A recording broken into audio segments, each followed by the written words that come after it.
Assalamualaikum warahmatullahi wabarakatuh. Om Swastiastu, Namo Buddhaya, Salam Kebajikan. Yang terhormat kepada Bu Hera Susanti, SHLM, sebagai dosen pengampu hukum internasional. Pertama-tama, perkenalkan nama saya Nazarin Syafkat Lanizi, mahasiswa Fakultas Hukum semester 3 di Tasdid. Dengan ini, tujuan saya membuat video untuk memenuhi tugas dalam mata kuliah hukum internasional di semester 3.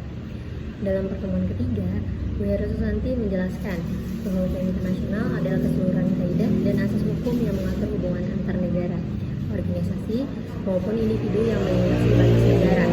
Menurut Mukhtar Kusumadmanja, hukum internasional bersifat publik, tetapi di dalamnya juga ada aspek perdata. Jadi, hukum internasional bukan hanya hubungan antar negara saja, melainkan juga melibatkan subjek lain di luar negara.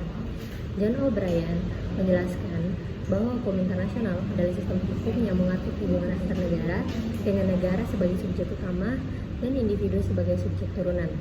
Sementara itu, ada juga pandangan tentang hukum transnasional yang melihat bahwa dalam hubungan internasional terdapat kepentingan publik dan perdata sekaligus. Misalnya, ketika sebuah negara menyewa pesawat untuk kepentingan publik dari perusahaan asing. Istilah hukum internasional berbeda-beda di berbagai negara, seperti international law dalam bahasa Inggris, droit internasional dalam bahasa Perancis, dan Volkenrecht dalam bahasa Belanda. Dalam praktiknya, ada hukum internasional publik yang mengatur hubungan antar negara dan ada hukum internasional private yang lebih banyak mengatur kepentingan individu lintas negara. Hukum internasional memiliki sifat koordinatif, artinya tidak ada pihak yang lebih tinggi atau berkuasa memaksa negara lain untuk tunduk. Hal ini berbeda dengan hukum nasional yang bersifat subordinatif karena adanya pemerintah yang mengatur warga negaranya. Bentuk perwujudan hukum internasional bisa dalam kerjasama bilateral, multilateral, trilateral, maupun regional. Muncul pertanyaan, apakah hukum internasional bisa disebut hukum yang sesungguhnya? Menurut Austin, hukum baru bisa disebut hukum jika ada badan legislatif dan ada pemaksaan pelaksanaannya.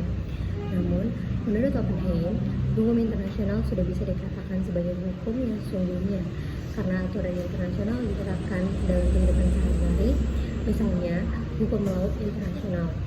Meski begitu, hukum internasional juga memiliki kelemahan, antara lain karena tidak ada lembaga penegak hukum yang tetap, serta banyak istilah yang multitafsir di berbagai negara. Bahkan, PBB atau Perserikatan Bangsa-Bangsa tidak bisa memaksa negara untuk meratifikasi suatu perjanjian, sehingga kembali menunjukkan sifat hukum internasional yang koordinatif.